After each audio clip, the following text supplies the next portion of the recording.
Eu acompanhei um caso muito interessante de uma criança de 3 anos de idade, né? Na questão da parte de neurologia. Era uma criança que sofria convulsões que vinham aumentando em intensidade e em duração, tinha 20, 30 convulsões por dia. Você imagina o desespero de uma mãe, né, Paty? E determinado dia, quando o neurologista falou, gente, essa criança tá com uma afta ali, ó. Porque nós temos a estomatite aftosa, que é uma outra condição que é muito frequente na doença celíaca. Então, olha qual que é a importância da gente estar olhando para esses pequenos detalhes. Esse médico olhou isso ali e falou, isso aqui, será que não pode ser doença celíaca? Essa criança também não tinha sintoma intestinal. E daí, ela entrou numa dieta gluten-free. Essa criança, eu não lembro se foi de 6 a 8 meses, ela simplesmente veio enxugando e ficou sem quadros de convulsão de epilepsia. Então, era um quadro, né, de epilepsia causada única e exclusivamente pela ingestão do glúten num paciente celíaco que não tinha manifestações clínicas típicas. Então, a gente vê qual que é a importância disso aí. Olá, meus caros amigos do intestino, tudo bem com vocês? Espero que vocês estejam maravilhosamente bem. Gostaria de dar uma saudação especial para vocês. E se você está curioso para saber sobre o que se trata o Papo Digestivo com a doutora Luana, é um papo inovador que trazem assuntos novos sobre microbiota e intestino. Então, gente, com o estudo da microbiota, que é o que a gente vai falar aqui nesse Papo Digestivo sempre, você vai ter uma ideia do que a microbiota consegue comunicar com o nosso corpo, né? A gente tem o intestino, tem a microbiota e as conversas com os vários órgãos e sistemas. O eixo intestino, doenças autoimunes. Para você lembrar da anatomia, 85% do nosso sistema imune encontra-se ali no nosso intestino. E esses trilhões de micro-organismos que têm uma quantidade genética muito maior que as nossas próprias células humanas, eles ficam se comunicando. E se principalmente ocorre o leaky gut, que são porosidades na parede do intestino, isso propicia o estímulo e o desenvolvimento de doenças autoimunes em indivíduos predispostos geneticamente. Nós temos a artrite reumatoide, o lúpus, nós temos também a tireoidite de Hashimoto e por aí vai. Se você gosta desses assuntos novos, desses temas que são empolgantes na medicina, e se você tem algum parente, algum familiar, algum amigo que trata de alguma doença do intestino e está sem resultado, porque, ó, gente, tratar intestino é isso, sabe? A gente tem que tratar de um ponto de vista integrativo.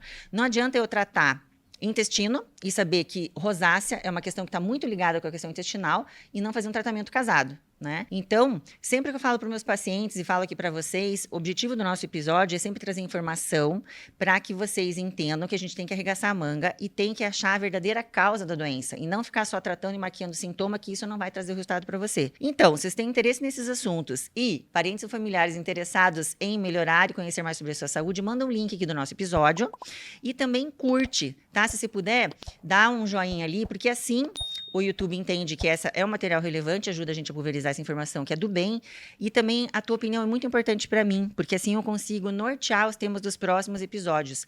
Vejo que vocês mostram mais interesse em um tema e eu vou aprofundar, vou trazer mais novidades ali. Tá bom? Se você quiser também dar uma olhadinha de uma forma mais rápida e conhecer sobre esse tema, sobre os eixos da forma que eu trabalho, tem o meu Instagram, doutora Luana HV, vai ficar anotado. Nós estamos com um canal no YouTube agora, Clube Amigos da Microbiota. Lá também tem uma informação intermediária, né? Lá no Instagram é meio rapidinho, 1 minuto e 30. Aí de 6 a 20 minutos a gente vai jogar lá no nosso canal do YouTube, que eu peço para que você se inscreva, aperte a notificação para receber lá, que a gente está postando. E tem aqui do podcast, que é no Ser Médico Podcast, tá bom? Me acompanhe onde você puder e a gente vai seguir aí com as informações sobre o intestino. Agradeço desde já a curtida, hein? Não esquece. Pessoal, gostaria de agradecer também essa equipe maravilhosa e profissional do podcast, do Ser Médico Podcast, o Cristal aqui, que está sempre com a gente. É um pessoal que entrega um material bonito, super profissional, para que eu possa passar as informações para vocês, tá bom? Pessoal, então vamos ao papo de hoje, que é o papo que interessa. E o nosso assunto de hoje é o seguinte, deste episódio 21. Quais são as outras formas de apresentação da doença celíaca? Se você não vai procurar por diarreia, se você não vai procurar por distensão, por cólicas, o que a gente vai encontrar para conseguir diagnosticar esses pacientes com a doença celíaca? É importante, pessoal, vocês rebobinar a fita aí um pouquinho. Volta lá para o episódio 20, Lá eu expliquei por que a doença celíaca hoje tem uma forma de apresentação diferente, a gente explicou um pouquinho sobre a questão do glúten, as modificações no grão, o que isso pode ter impactado nessas manifestações clínicas. Aí você pega o pulo do gato lá e já emenda os pontos com esse episódio de hoje, tá bom? Então, só para fazer uma leve introdução sobre o que será esse tema, né, essas questões que a gente vai abordar aqui nesse episódio de hoje, vamos lembrar que a doença celíaca ela é uma desordem sistêmica, né? Ela é multissistêmica. Talvez o que você mais conhece, ou o que alguns têm a lembrança, é que é uma doença que afeta crianças, que são diagnosticadas numa faixa etária precoce, nos 2 até no máximo 5 anos, que se apresentam exclusivamente com sintomas intestinais, de diarreia, de extensão, cólicas, problemas de crescimento, aqueles percentis, aquelas curvas que a gente faz com o pediatra. E se você acha que isso só pode acontecer com criança, só problema gastrointestinal, então está na hora de você mudar a sua ideia sobre a visão, né? A visão da doença celíaca, que ela mudou. Ela mudou. Passaram-se os anos e essa doença está se apresentando para a gente com uma cara nova, com uma roupagem nova. E o que a doença celíaca, os números nos trazem? Que a doença celíaca é a doença hereditária autoimune mais comum hoje nos Estados Unidos. Nós temos um paciente diagnosticado para cada 100 indivíduos e que desses indivíduos diagnosticados, 97% não tem o diagnóstico ou tem um diagnóstico muito tardio. O que é triste, por causa dessa forma de apresentação diferente que ela tem. E qual é essa forma de apresentação diferente? Antes a gente tinha a apresentação típica, que eram os sintomas gastrointestinais, que era a forma mais prevalente, e a atípica, que eram todos os outros sintomas sem ser os gastrointestinais. Hoje, a partir de 2004, teve essa mudança, né? Que se você puxar lá o episódio 20, você vai ver que confere com a ideia que muitos dos cientistas querem nos trazer sobre a mudança no grão, ter realmente trazido uma mudança na manifestação clínica da doença, então a época bate, né? Que essas alterações ali no trigo foram 1960, 70, e essa alteração da classificação, que os médicos já começaram a observar, sociedades médicas que a apresentação estava diferente, ocorreu em 2004. Viu só como bate? Que foi o tempo que o grão teve, né, para ser ingerido e vir trazendo essas modificações aí que a gente já falou no episódio 20. Não perca, corre lá. Então, gente, o que nós podemos observar é que é uma forma, hoje, né, a partir de 2004, nós temos a forma que apresenta sintomas gastrointestinais moderados a severos, e nós temos como predominância os sintomas gastrointestinais, que são esses que você já conhece, que é diarreia, gases, distensão e cólicas abdominais. E nós temos a apresentação atípica, onde nós temos também sintomas gastrointestinais, mas são mais leves. Nós temos os sintomas desabsortivos, nós temos a osteoporose, nós temos as anemias, e nós temos os pacientes assintomáticos, que é a forma silenciosa. O paciente não tem nenhum sintoma gastrointestinal. E aí que fica difícil a gente mapear esses pacientes. Nem sempre eles estão falando com o gastro, nem sempre eles estão falando com o colo prócto, porque, na verdade, eles não têm sintoma gastrointestinal.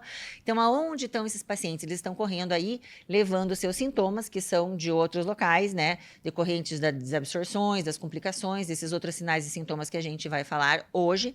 Estão outros especialistas, e esses caras, esses médicos aí, é que tem que começar a fazer o diagnóstico desses pacientes, ou pelo menos mandar esses pacientes para o gastro, para que seja continuada a pesquisa e que se bata o martelo na doença celíaca, caso haja alguma dúvida em cima desses sinais e sintomas novos.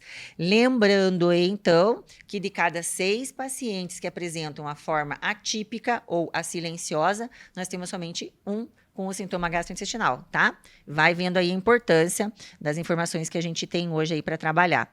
Por isso que é muito, muito, muito importante da comunidade médica estar envolvida, trabalhando cada vez mais. Eu acho que já tem mais informação, mas não é muito, né, Paty? Não é uma coisa que se trabalha muito. A gente vê que tem muita gente com muita dúvida comum ainda sobre a doença celíaca. E é nosso papel como, né, profissionais da área de saúde, todos, trabalhar trazendo informação, porque realmente essa é uma doença que precisa trazer informação, precisa trazer dica, precisa trazer conforto, precisa trazer várias questões para o paciente, para que esse diagnóstico cada vez seja mais afinado, cada vez... Você veja, hoje a gente tem muita coisa, né? Nós temos novos exames para o diagnóstico de doença celíaca, mas não temos um diagnóstico que aumenta progressivamente com as evoluções laboratoriais, de exames ou de abordagem dos pacientes que a gente tem, porque essa forma mudou. Mas a gente vai chegar lá, né? Vamos chegar com o trabalho, vamos buscar esses pacientes aí, tá bom? Então, vamos lá para saber quais são, finalmente, esses sinais, sintomas, complicações que você deve de ficar mais atento para que a gente possa fazer esse diagnóstico. Eu vou primeiro dar uma aguçadinha aqui na tua curiosidade, vou falar o que a gente vai discutir nesse podcast para você ficar com a gente até o final. E depois eu vou dar uma pincelada em cada um deles para que você possa entender um pouquinho mais. Número 1, manifestações neurológicas. Número 2, tumores malignos. Na sequência, temos osteopenia e osteoporose, muito comum, né, na apresentação sem sintomas gastrointestinais, na doença de diagnóstico tardio. Depressão, dermatite herpetiforme, é uma lesão patognomônica da doença celíaca, ou seja, se você tiver biópsia de uma doença, de uma lesão dessa na pele, da dermatite, você não precisa nem fazer biópsia intestinal, já é certo que você tem a doença celíaca. Diabetes, infertilidade, uma coisa que a gente tem que conversar muito hoje em dia, doenças autoimunes. Então, vamos falar sobre todas elas um pouquinho, vamos começar já com as manifestações neurológicas e você vai ficar a par aí do que isso significa. Olha, de todas essas questões que eu falei ali, as manifestações neurológicas são frequentemente as questões mais envolvidas nos pacientes que não têm realmente os sintomas gastrointestinais, né? Elas representam 10% das queixas nesses pacientes e se resumem em neuropatias periféricas. Traduzindo para vocês o que é. Sabe quando você senta no pé e o pé fica dormindo? Então é o pé dormido, aquela dormência, o formigamento na extremidade. Isso significa neuropatias periféricas. Ataxia. Ataxia é um quadro grave. Ataxia é um quadro que pode atacar várias partes ali do seu cérebro, mas na doença celíaca, principalmente a cerebelar, e que o paciente é um distúrbio do equilíbrio, né? Ele perde a coordenação motora. Nós temos as convulsões, que, né, epilepsia, que no caso de adulto, né, não é uma questão que a gente, não é uma questão menos grave, mas principalmente é uma situação que pega muito nas crianças e é realmente mais importante na faixa etária infantil, essas convulsões que eu vou falar aqui. As enxaquecas, atrofia cerebral e demência. São essas manifestações neurológicas mais comuns nos pacientes celíacos, tá?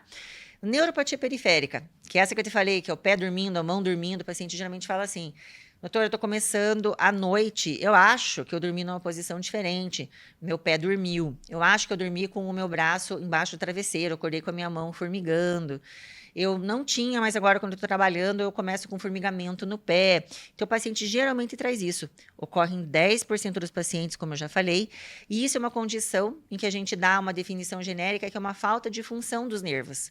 Essa falta de função, né, dos nervos da extremidade, do nervo da mão, do nervo do pé, os dedos, pode ser a língua, pode ser no rosto, e pode ser tanto falta da função sensitiva, né, sensibilidade, que é essa mais o formigamento, a dormência, quanto da parte motora. Mas a parte motora não entra tanto na doença celíaca, é mais essa da parte sensitiva, sensibilidade, e que pode evoluir tanto de uma forma leve, como eu falei, tanto quanto uma forma um pouquinho mais avançada, que já é acompanhada de dor ou de falta de firmeza para o paciente segurar um copo ou segurar uma escova. Tá? Então, essas são as questões que a gente tem relacionada nas neuropatias periféricas. Gente, vou fazer uma coisa aqui, tá? Que eu quero falar não só para as questões das neuropatias, mas para todas as outras coisas que eu vou falar a partir de agora. Essas questões todas, elas estão envolvidas num contexto, numa certa frequência, né? Numa certa piora. Não é só porque você está sentado aí no teu pé que dormiu que você vai achar já correndo sair no médico que tem doença celíaca, né? Que tem muita gente que desespera, né?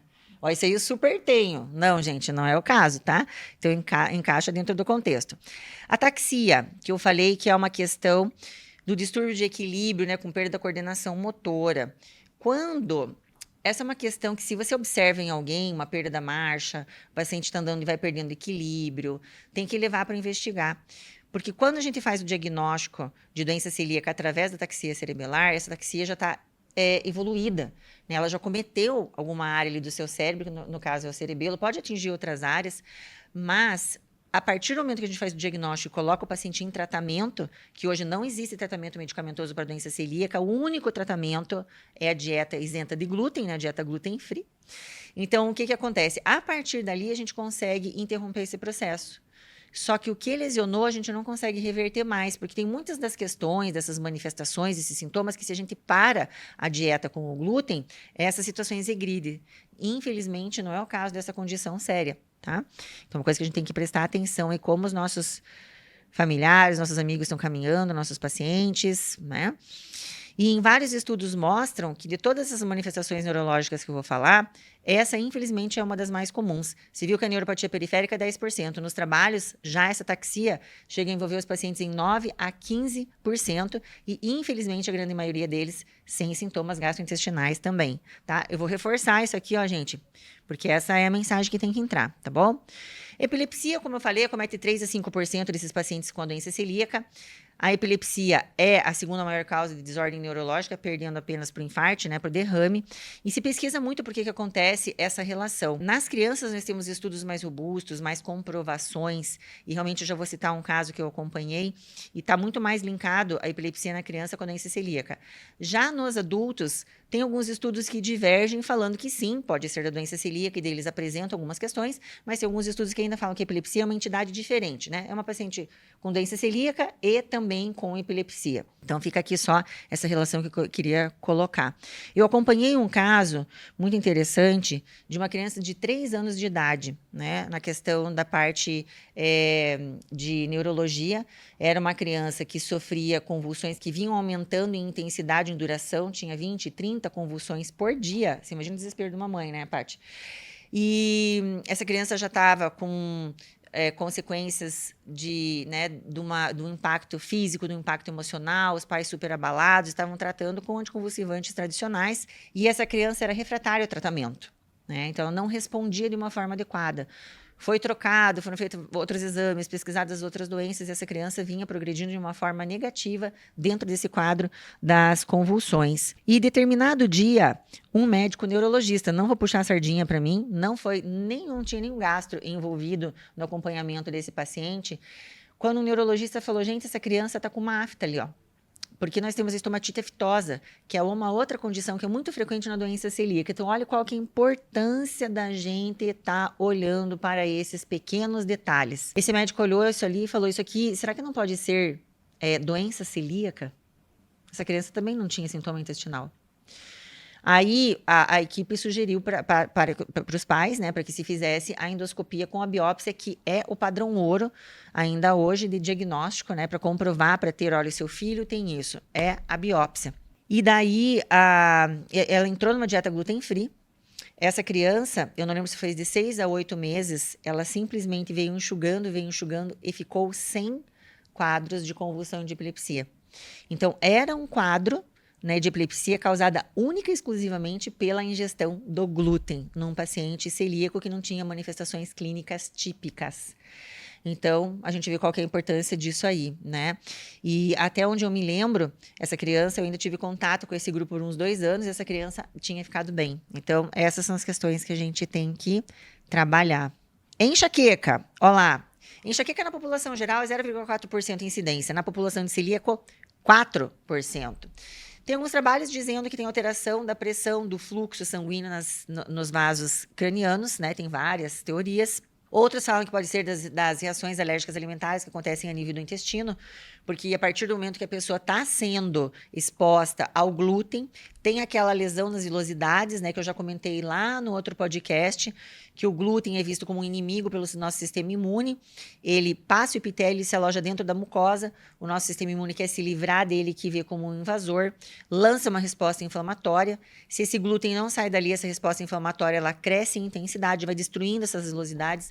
As próprias substâncias, né, que estão ali, as substâncias anti-inflamatórias, pró-inflamatórias, vão destruindo essas vilosidades, tem um achatamento, a pessoa fica sem absorção. E o que acontece é que passam substâncias proteicas maiores vindos da nossa dieta, da nossa própria dieta, por esses buracos que se abrem no intestino, por essa parede intestinal que perdeu a blindagem normal que é para ter em todos nós, e essas proteínas alimentares é que fazem a reação alérgica alimentar e que pode levar, como um dos sintomas, à enxaqueca. Pacientes que entram numa dieta gluten-free, eles realmente referem melhora tanto da intensidade quanto da frequência das enxaquecas. E afinal, pessoal, para definir qual que é a causa dessas neuropatias, por que esses pacientes apresentam todos esses sintomas? As neuropatias periféricas, né, que são os formigamentos, apresentam a epilepsia, apresentam todas essas questões. São várias as questões que estão envolvidas, é difícil a gente isolar um único fator, porque a doença celíaca é uma doença complexa. Na verdade, estão ocorrendo vários disparos, vários sistemas acionados, tudo ao mesmo tempo. Então, nós temos as questões desabsortivas.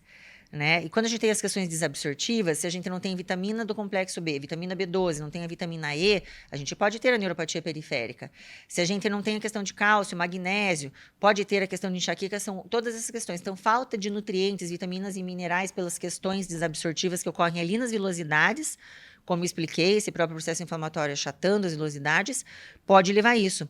O próprio processo inflamatório que não é local, ele acontece no intestino, mas essas células circulam. Então, quando a gente tem um processo inflamatório crônico no intestino, a gente tem também um processo inflamatório crônico no nosso sistema. E isso pode gerar outros sintomas.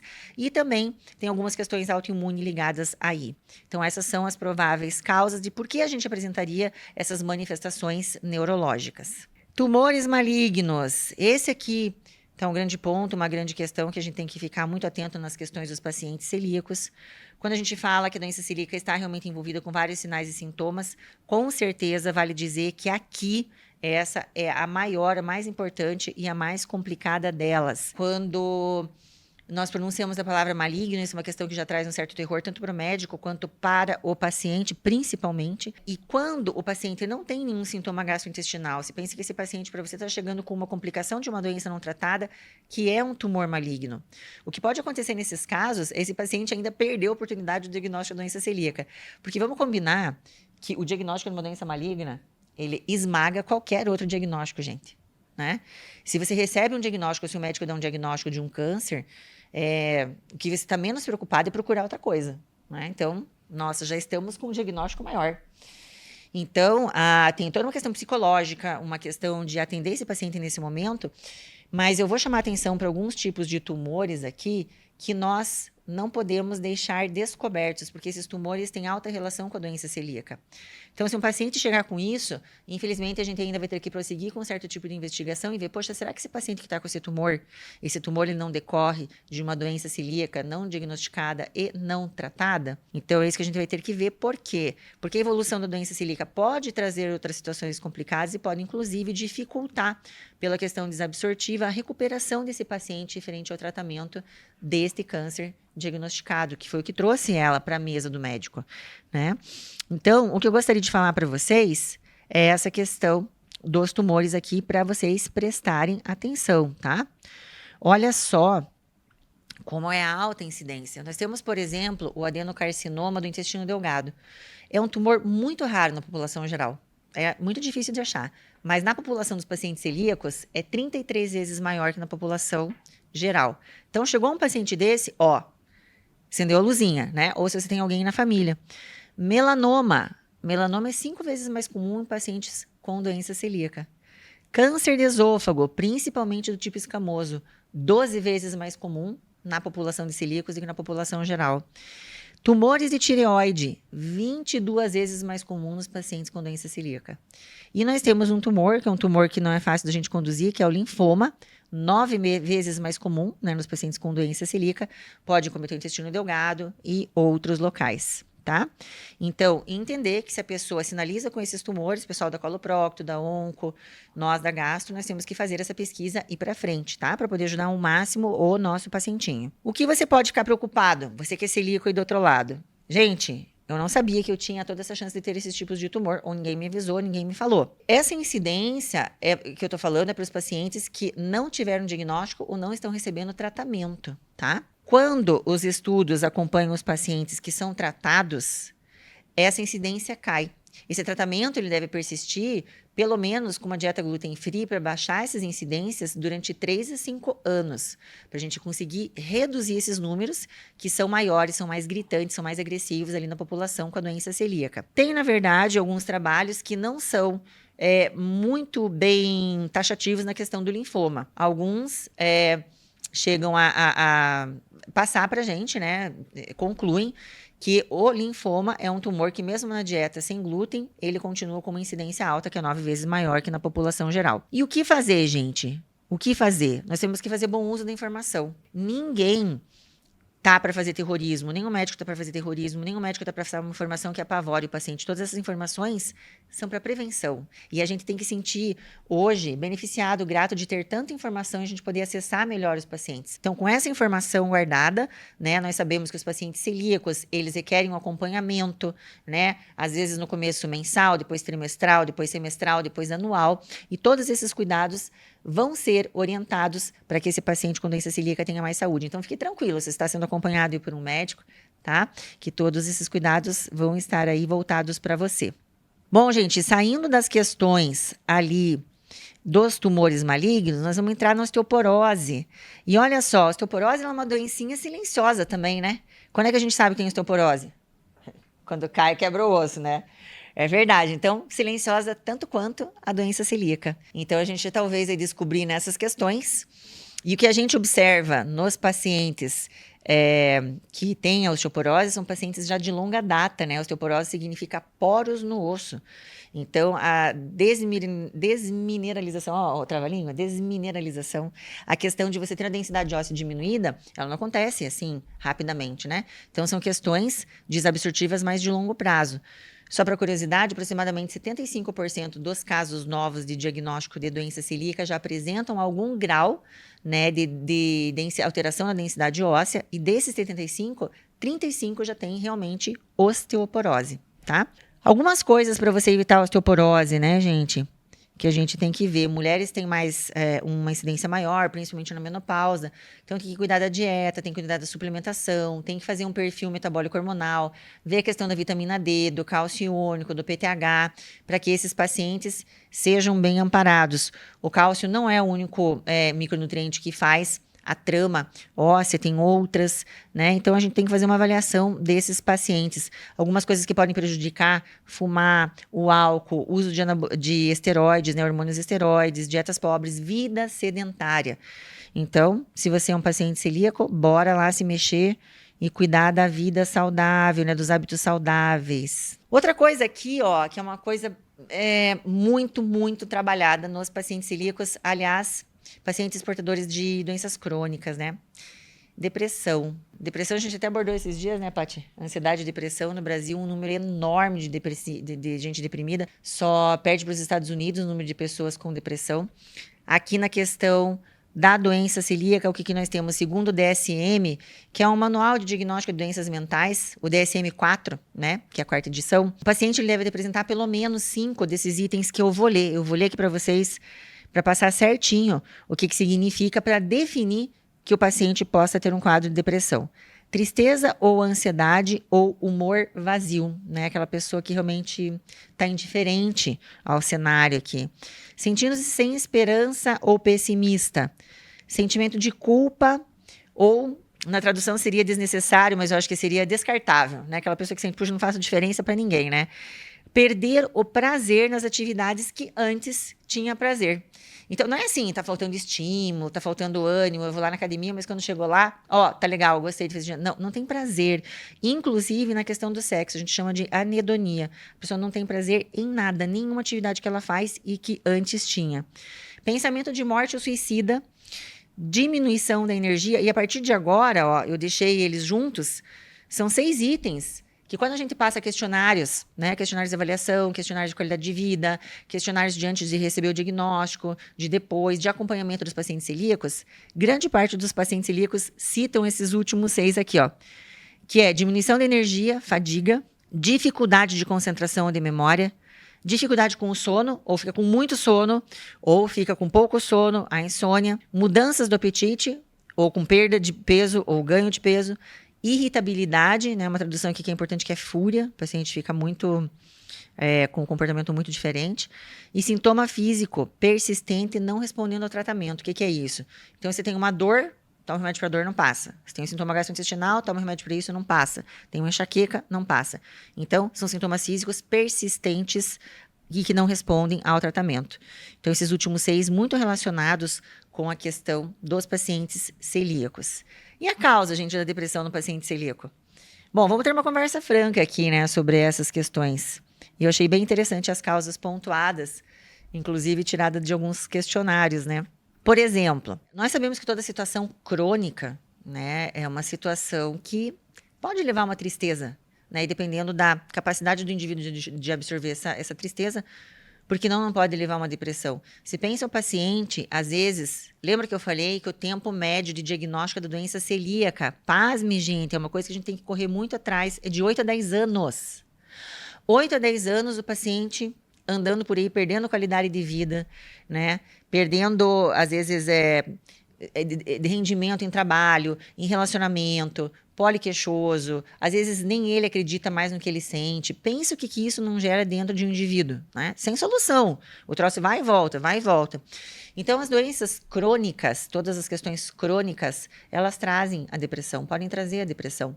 Então, isso é uma das causas no doente celíaco. Outra das causas, que foi que a gente discutiu esses dias aí, a questão de falta de nutrientes no cérebro, né? Que a gente discutiu com o Dr. Marcos Zanetti, que é um psiquiatra de São Paulo. A gente fez um episódio ali, o eixo cérebro-intestino. Então, se nós temos um intestino inflamado, um intestino desabsortivo, que não consegue captar os nutrientes necessários para que se formem os neurotransmissores, para que se cheguem substâncias importantes lá para o seu cérebro, será que você pode ter depressão? Pode. E essas depressões também podem ser tratadas com o tratamento do intestino, que foi o que a gente discutiu lá. Vale você ver deficiência de ácido fólico. E também a inflamação. Se nós estamos com um processo inflamatório aqui na base do seu intestino, outra explicação seria, se nós temos esse leaky gut, que é o aumento da porosidade do intestino, nós não temos mais as células normais fazendo uma blindagem, nos protegendo o nosso sistema imune. O glúten, que está ali, é o grande vilão, fazendo uma bagunça nessa estrutura toda intestinal, faz achaduras no teu intestino e permite que certas substâncias que não passavam passem. A gente tem o leaky gut. E se você puxar na literatura, dá uma olhada aí. Sempre que a gente tem leaky gut, a gente pode ter leaky brain. Se passam substâncias por essa parede aqui intestinal, infelizmente, essas substâncias inflamatórias que estão aqui também aumentam a permeabilidade dos vasos que estão tentando conter substâncias tóxicas para que não entrem no cérebro. Então, isso pode ser uma questão também de inflamação, a neuroinflamação. Depressão, né, como eu falei, pela questão inflamatória e autoimune. A questão de causas genéticas. E olha só que interessante, a própria retirada do glúten. A própria retirada do glúten pode levar o indivíduo a ficar deprimido. Vamos combinar, né? Não é fácil. Não é fácil viver na Carbolândia e você ter que tirar o principal ator, né? A coisa principal, às vezes, de muitas dietas, de várias refeições, de vários ambientes familiares, ambientes sociais, em que o indivíduo ele tem que se excluir. Então, isso, você pode até fazer aí, né? Um experimento, experimenta uma semana aí, você circular nos teus meios e não comer nada com trigo. É difícil. É difícil, né? Hoje, sim, a gente tem muito mais possibilidade. Quando eu comecei a atender paciente com doença celíaca, lá na questão de 98, né, que eu me formei, era muito difícil, né? Imagina uma criança celíaca. Aquilo ali, o mundo cai, não tinha nada, não tinha opção. Hoje a gente tem opção, mas mesmo assim, a nossa vida social, eu acho que hoje é mais arrojada, né? A gente sai mais, tem mais evento, e a gente acaba se expondo mais. E se você não tem esse ambiente familiar, que nem sempre ocorre, tá, pessoal? Às vezes, né, é uma criança, a família até colabora, mas mesmo assim a criança tem escola, tem passeio, tem shopping. Agora imagina uma família que não, ó, você não precisa comer, não pode, eu vou comer, o resto aqui vai tocar. Então é complicado, né? Então a própria retirada do glúten pode trazer depressão, tá? Então essas são as causas pelas quais podem ocorrer depressão e isso pode sinalizar doença celíaca no paciente, tá bom? Olha só que interessante essa lesão. Dermatite herpetiforme, né? Por que é chamada assim? Porque ela realmente parece com a lesão do herpes na pele. Só que ela até é confundida com herpes, com picada de inseto, fungo, psoríase e outras dermatites. Ela não tem essa característica da dor. Ela é uma lesão muito pruriginosa, né? Que dá muita coceira. Ela não aparece nessa parte da flexão, ela aparece nas superfícies extensoras de braço, de perna, enfim, pode aparecer em qualquer parte do corpo. Ela está relacionada, né? 20% dos pacientes que têm doença celíaca sem outros sintomas gastrointestinais apresentam essa dermatite. Ela é patognomônica, né? Então, o que significa isso? Como eu falei no começo do podcast, se você tem a dermatite herpetiforme, ela é a doença celíaca da pele. Então, você vai fazer uma biópsia dessa lesão, a gente tem a bolinha e a pele, A biópsia é bem na união dessas duas, não é em cima dessa bolinha e nem só na pele, é no meio da lesão com a pele. E ali a gente vai verificar os depósitos de IgA, que são típicos da doença celíaca. Se a gente encontrar isso na biópsia, esse paciente não precisa fazer biópsia intestinal, ele imediatamente começa a ser tratado com o diagnóstico de dermatite de doença celíaca. Gostaria de fazer um adendo, só para vocês entenderem qual que é o grau da coceira dessa situação, é que até ali 90, o que acontecia? A gente não tinha medicação sistêmica para combater prurido, eram só medicamentos tópicos. E a gente tem relato na literatura de suicídio de pacientes devido ao grau da coceira que causava a dermatite herpetiforme. Tratamento, dieta sem glúten, como todo tratamento, né, de todas essas outras manifestações que a gente vai falar aqui. O importante é lembrar que se você tem dermatite herpetiforme e você não está tendo uma melhora como você gostaria da coceira ou da lesão, e a pessoa coça realmente às vezes demora, não é porque o tratamento está errado ou o diagnóstico está errado. É porque esses depósitos de IgA, que é de imunoglobulina A, que ocorrem na doença celíaca, que ocorrem na tua lesão, eles demoram às vezes até 2 anos para sair da pele. Então, se você é exposto, por exemplo, anti-inflamatório não hormonal, a estresse, a alguns produtos de beleza como produto de cabelo ou protetor solar, você pode acionar por esse momento ali essa coceirinha, tá? Então, tenha calma, converse com o seu médico e saiba que esse tempo é um tempo que a gente deve de aguardar mesmo para ficar completamente livre, né, dessa situação aí pruriginosa. Diabetes, olha lá, 8 a 10% dos pacientes com diabetes tipo 1 tem doença celíaca. Então, olha lá, se tem um tio, tem um pai, tem alguém aí na tua família com diabetes e não pesquisou doença celíaca, ainda dá tempo. O que acontece? A diabetes, ela tá ligada com uns genes que também são ligados, que a gente faz a pesquisa para doença celíaca. Quando a gente tem alguma dúvida de diagnóstico, a gente quer fazer o teste genético no paciente, ele pode apresentar o HLA-DQ2 e DQ8, que alguns de vocês podem ter escutado, para desenvolver diabetes tipo 1, também está relacionada com esse gene. Então, elas devem ter ali uma certa familiaridade, né? São priminhas, são parentes dessas doenças, então por isso que aparece nessa frequência. E quando a gente tiver a diabetes tipo 1, vale a pena. Opa, será que esses pacientes que não têm manifestação gastrointestinal podem ter a doença celíaca? Eu não vou explicar muito da diabetes, porque vocês já conhecem, né? É uma doença comum aí entre nós. E o tratamento, o que seria? Aqui nós temos um duplo desafio para o paciente, né? Gluten free e sugar free. Então, aqui pegou pesado. Então, aqui o paciente vai ter que fazer completamente um remodelamento do plano alimentar, tá? Infertilidade, pessoal. Será que alguém pensa isso? Infertilidade, doença celíaca? Deixa eu falar para vocês essa estatística aqui, ó, lá. Nos casos de infertilidade masculina e feminina nos Estados Unidos, 20% eles não acham nenhuma causa conhecida. Ou seja, pesquisaram anticorpos, aquelas doenças que pesquisam anticorpos, não tem obstrução de trompa, não tem problema de contagem qualitativa de espermatozoide, não tem problema hormonal, não tem outras doenças que influem na fertilidade do casal, e 20 não tem. Só que lá nos Estados Unidos eles não pesquisam a doença celíaca nos pacientes que têm infertilidade. Já na Europa, olha que interessante. Não sei se você sabe, Paty, eu fiz um estágio de 1 ano na Alemanha. Eu fui trabalhar lá no laboratório de motilidade gastrointestinal, que, aliás, foi uma experiência fantástica, né? Primeiro morar fora, nova, né? Nova. Fui com o marido nova, morando em outro lugar, viajei pra caramba, falar com várias pessoas de outras áreas, fazer uma área que sempre foi o que eu gostei, né? Então, lá a gente foi ver a fisiologia, pressão, movimentação, estudar tudo isso na fisiologia do trato gastrointestinal. Foi muito legal, a gente escreveu trabalho científico, foi uma coisa muito bacana lá. E o que aconteceu lá? Lá, o que a gente percebeu que a sociedade médica lá na Europa, eles também têm uma estatística próxima a essa, e o que eles veem?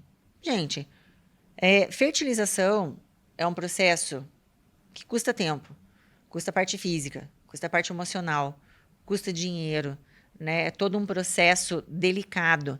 Então, vamos tentar eliminar todas as prováveis causas de infertilidade, e lá eles obrigatoriamente pesquisam em centros de fertilização e também a nível hospitalar, pessoas que têm problema de infertilidade vão imediatamente para o setor de gastro ou para gastroenterologistas pesquisar se esta mulher não tem doença celíaca e essa não pode ser uma causa da infertilidade. E aí já se aproveita para um sintoma, né, que às vezes se pensa, só quando a mulher vai engravidar que ela se apresenta infértil, é que daí vão investigar a doença celíaca.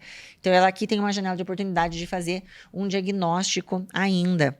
Então, eu acompanhei alguns casos lá, né, desse que a gente, nossa, tá vindo pesquisar doença celíaca, infertilidade. Então, é bacana ver a preocupação, né, que é isso que eu falo que a gente tem que ter, que é isso que a gente tem que crescer, a gente tem que ter essas especialidades todas unidas, porque talvez, né, alguém que está vendo uma lesão de pele não está pensando em doença celíaca, alguém que está vendo uma depressão não está pensando em doença celíaca, e a gente tem que unir as especialidades em prol do paciente. Então, isso pode ter a ver, sim, porque a gente vê nos trabalhos que se a gente for pesquisar qual que é a incidência de infertilidade na população geral, nas mulheres da população geral, é menor do que nas mulheres que têm doença celíaca. A infertilidade é maior. Então, sim, faz sentido investir nessa pesquisa aqui. E também gostaria de falar que tem outros probleminhas na mulher com doença celíaca que eu acho que vale a pena você saber, para você ver se você não se encaixa no quadro ou se tem alguém que possa ficar parecido com essa questão aqui, ó.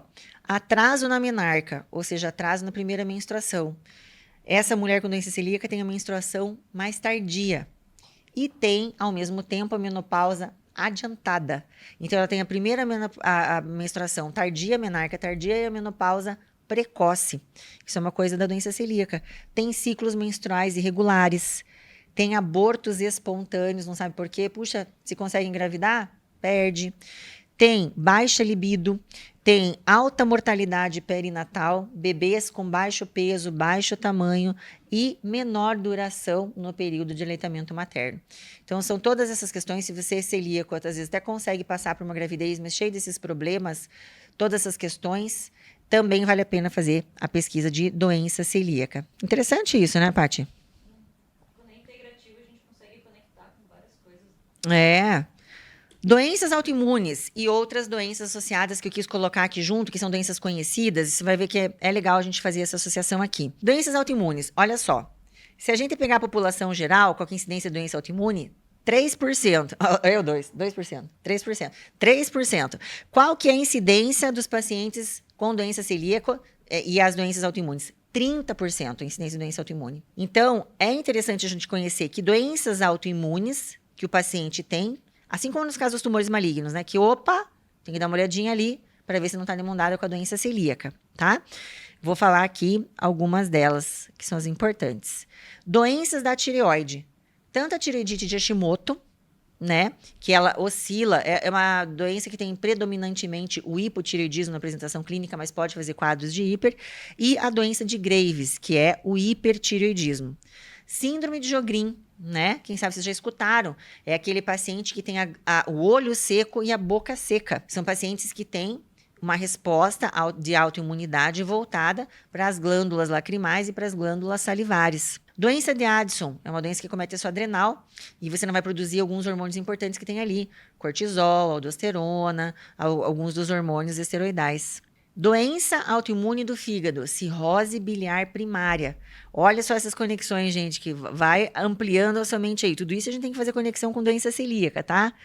Olha aqui uma conhecida que é de vocês, com certeza, que é uma doença autoimune, talvez algum de vocês não saibam, e hoje vocês vão descobrir que tem muito a ver com a doença celíaca. A alopecia areata, sabe?